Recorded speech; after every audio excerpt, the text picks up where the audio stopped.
You're not pitching, you're throwing. Be an elite thrower. Feel where that body is in space and time. Control what you can control, which is how you move. Beautiful. Outstanding. Now fight for that sound.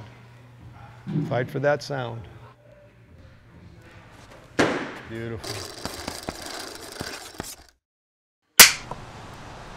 We're in live athletics in Westlake, California, and California's had a lot of rain these last few days, which has been crazy. Haven't really been able to get outside, so it's nice to be able to come in here, be able to throw in here inside and make sure we still get the work in even though it's raining.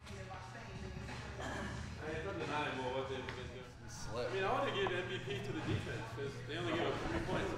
The Super Bowl ending is just like that point where it's like, all right, it's our time. We get to go play. It really sets in. I'm pumped. I mean, every time, once I really start throwing is when I'm like, man, it's baseball time.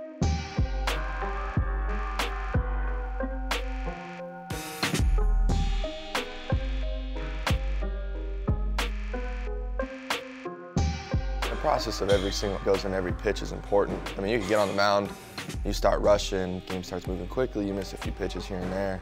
You can't let it carry over to the next one. You gotta be able to make that adjustment real quick. Right? Your body gets into a position of trying to compensate for a disconnect in timing.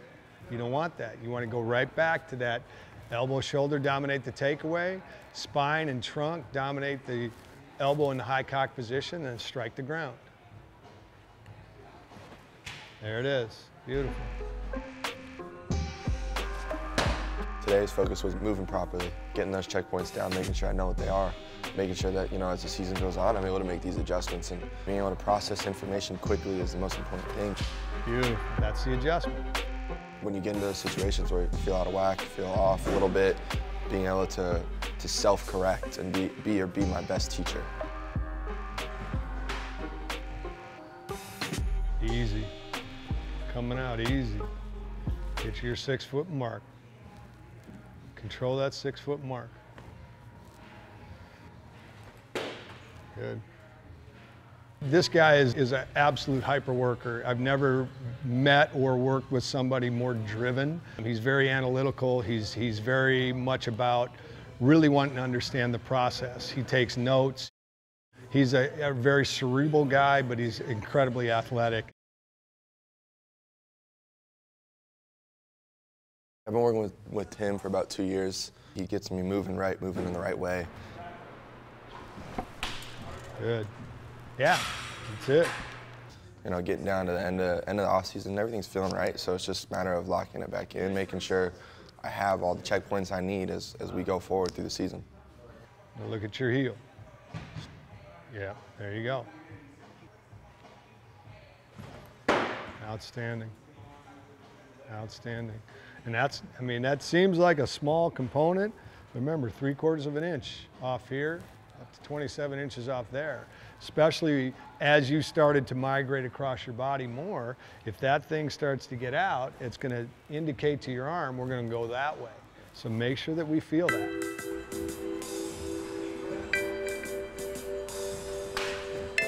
Fight for that sound, right?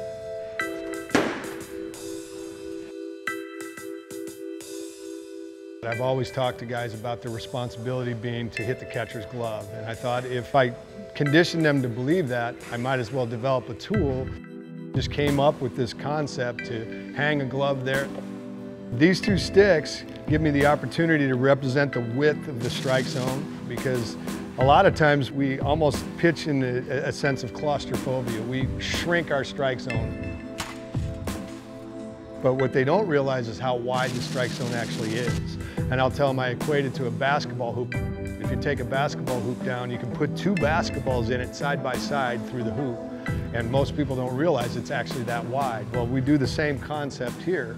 I'll set it at the width of the strike zone so they can actually feel how wide the strike zone actually is, so they don't feel like they confine themselves. So we have the ability to shrink it so that we can narrow their focus, and we can expand it so that they don't feel so confined.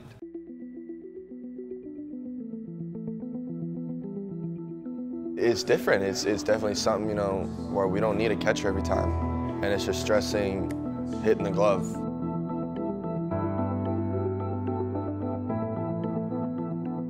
For me, it channels everything in. Kind of, you get into the game and you got everything going on the outside.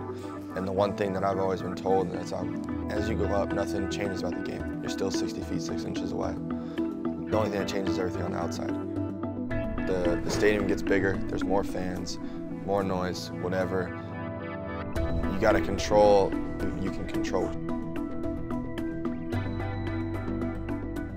His off-season's wrapping up here. He's stronger than he has ever been compared to last off-season and off-seasons before. You should say them on the words. Miss Hill, you got skills, that's a gift, it's real. Get ill, what you spit, got the power to uplift the hill, yo.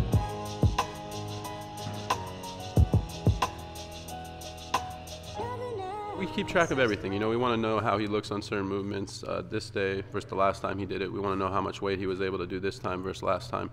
Make sure that he keeps getting stronger. You know, be successful on the mound, that's what this is all about.